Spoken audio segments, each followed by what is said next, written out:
Padilla. Well, thank you, Mr. Chairman. Appreciate the opportunity to participate in this hearing today, which is our, at minimum, annual opportunity to ask questions as we fulfill our obligation to provide accountability over the Department of Justice. So just sort of to level set a little bit for folks in the audience and for folks watching at home, the Department of Justice is supposed to be the nation's guardian of fairness and the rule of law. The power of the Department of Justice is built on public trust and a belief that prosecutions are based on facts and law, not on politics or personal loyalty. And I call that out, Mr. Chairman, because when that breaks down, when the public trust breaks down, then justice itself is at risk. But under this Trump administration and the leadership of Attorney General Bondi, I believe the independence of the Department of Justice has come under attack. The department has been reorganized, it's been realigned, and repurposed in ways that we've never seen before. Important offices have been closed, key programs dismantled, and agents diverted, all without congressional authorization or transparent justification. Now, these are not minor bureaucratic changes. They represent a fundamental shift in the Department of Justice's missions and priorities, its policies, and its practices. For example, career prosecutors have been pressured to change decisions in politically sensitive cases. Ethics oversight has been taken away from independent career professionals and handed to political appointees with little experience in these matters. Internal working groups have been created to revisit investigations involving President Trump and his allies. And together, these steps send a dangerous message that prosecutorial decisions can be driven by political loyalty instead of the law. Now, even more troubling is that the Department of Justice has pulled resources away from organized crime, away from counterterrorism, away from the protection of civil rights to focus on immigration enforcement. The American people expect a Department of Justice to pursue violent crime, as do I, to pursue corruption and threats to national security, not to serve as an arm of immigration policy, and in so doing, under-resource other critical missions. Now, the Justice Department's credibility depends on the public's faith in justice, and that the justice will be applied equally to every person and not reserved for the powerful or the connected. And that faith must be protected. And so it's in that spirit that this committee has a duty to ensure the department's work remains lawful, remains transparent, and remains true to its highest duty, the fair and impartial administration of justice. Now, that being said, I do want to get into some specific items with Attorney General Bondi here, beginning with the firing of Michelle Beckwith. Michelle Beckwith was a 15-year career prosecutor with the Department of Justice. She prosecuted in her career some of the worst in my home state of California: sex traffickers, transnational terrorists, those who this administration claims to care about and be targeting, prioritizing in taking them off the streets. And it may surprise some to learn that Ms. Beckwith was unceremoniously marched out of her office and fired from her job in July of this year. Why? Not because she failed to do her job, quite the opposite. It was because she had the audacity to remind Border Patrol Chief Gregory Bovino that he was obligated to follow a court order and the Constitution in California. According to reports, she was fired less than 6 hours after she told Bovino he couldn't arrest people without probable cause.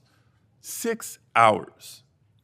So my first question, Attorney General Bondi, is a simple yes-no question. Do you believe that government officials like Gregory Bovino are obligated to follow applicable court orders whether they agree with them or not, yes or no.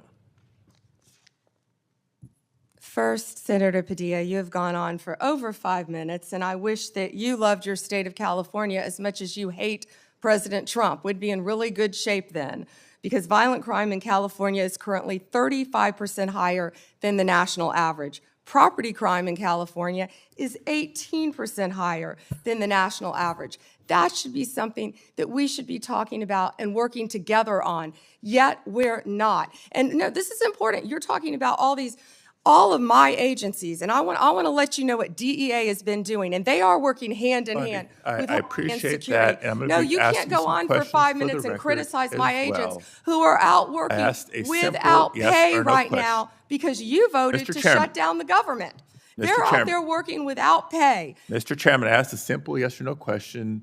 Attorney General Bondi is DEA, refusing 4,500 to respond, kilos so let of me move on to fentanyl the and next 50 million topic. fentanyl. A tense Senate hearing explodes as Alex Padilla confronts Attorney General Pam Bondi over the independence of the United States Department of Justice. Accusations of political interference, fired prosecutors, and explosive back-and-forth moments dominate this must-watch exchange.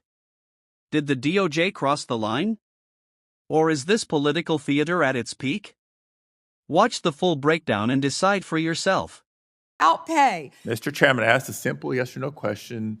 Attorney General Bondi is DEA, refusing 4,500 to respond, so kilos let of me move on to fentanyl the and next 50 million topic. fentanyl pills Because off the streets. while under your watch, FBI, prosecutors 23,000 Mr. violent Chairman, criminals. U.S. Marshals, Mr. Chairman, order, please. 51,000 fugitives. I'm not getting an answer to my question. I'm trying to move on to the next question or the next topic. Mr. Chairman, order, please. Thank you. Because under Attorney General Bondi's watch, career prosecutors are being fired for telling agencies to follow the law and uphold the Constitution. Meanwhile, there are instances of allies of the president who seem to be getting let off the hook. I won't reiterate what some of my colleagues have already brought up in terms of the dismissal of the investigation into Tom Homan and his alleged acceptance of $50,000 as payment by undercover FBI agents posing as business executives looking to secure contracts with a future Trump administration. Because if the reports are true, it's not just the underlying conduct of Mr. Homan, which would be absolutely unacceptable, but the dismissal of the investigation charges raises concerns about the influence of the White House on the Department of Justice. Again, a simple question, and I'd appreciate a simple and brief answer. Whose decision was it to end this investigation? I have answered that question multiple times, yet you didn't have the courtesy to be sitting in here for the hearing. I'm not going to answer it again. And I find it interesting that you want order in this proceeding now. Excuse me, Senator. Then you I will want ask a order in this follow-up question. proceeding Mr. now. Chairman, order, you sure please. didn't I have will ask a order when follow-up you question. stormed Secretary Nome Mr. Chairman, at a press Mr. conference Chairman, in order, California, please. did you? I will ask a follow-up question. Would you commit to either releasing the tape or at least making it available for members of this committee to review, yes or no? Senator, you have not been sitting in here this entire hearing. I've answered the question, and I also want to tell you that our ATF agents have seized 25,000 illegal firearms. So we will try again and move on to a different in your topic. home state, we are prosecuting Chairman, illegal order, aliens please. who have Mr. raped and Chairman, murdered young order, girls. please. Thank you. So when I haven't been in this hearing, I've been watching from my office, monitoring the entire hearing, just so everybody is aware. But since I'm not getting answers to my questions, I'll try to ask one last subject area. Now, again, there's been increasing concerns about the politicized decision-making and the erosion of internal safeguards that protect prosecutorial independence. Before we even get into the integrity and independence of prosecutions, you have to ask the question about the independence and integrity of investigations themselves. The director of the FBI, Director Patel, was here before us just a few weeks ago. Attorney General Bondi, you are the Attorney General of the United States. Director Patel reports to you. Do you believe he's doing a good job, yes or no? I believe Director Patel is doing a great job. You know where he is right now, Senator Padilla? Right I now, heard- you asked me a question. Yes, Director I know where Patel he right is, now and I know is where in he's headed Chicago, because you said it Senator earlier Durbin, in the hearing. fighting to keep You've said Chicago it earlier in the hearing, and yes, I have been paying You attention. know, you want order in here Chairman. now, yet you stormed the Director of Homeland Security, Kristi Noem. You sure didn't have order that day, did you, Senator? Attorney General, you are under oath. I did not storm the secretary, the video. Oh, that was makes on that very video. That clear. video's been released, I believe, very publicly. Mr. Chairman, recent actions raise serious concerns about Director Patel's judgment and politicization, including lawsuits from former FBI officials alleging retaliatory firings and his decision to cut off longstanding partnerships with civil rights organizations and his decision to fire an FBI agent for refusing to engage in a, quote, perp walk of James Comey. And on top of all that, his prematurely claiming that subjects were in custody after the shooting of Charlie Kirk. I take Attorney General Bondi's endorsement today of his work as her support for those actions. Thank you, Mr. Chair. May I respond, Senator Chairman? Yes. Under Director Patel, 23,000 violent criminals have been arrested, a 91% increase over last year. More than 1,500 child predators have been arrested. We are making cases in your jurisdiction constantly in California, and I wish you would care about those cases. We have disrupted 1,600 gangs and criminal enterprises, 1,600 gangs within this country, thanks to Director Patel and the great men and women of the FBI. Senator Schmidt. Thank you, Mr. Chairman. How are you today, Attorney General? It's good to see you. Have a rough voice. I have to say, I am struck by Please, don't forget to like, comment, and hit the subscribers button for more political updates.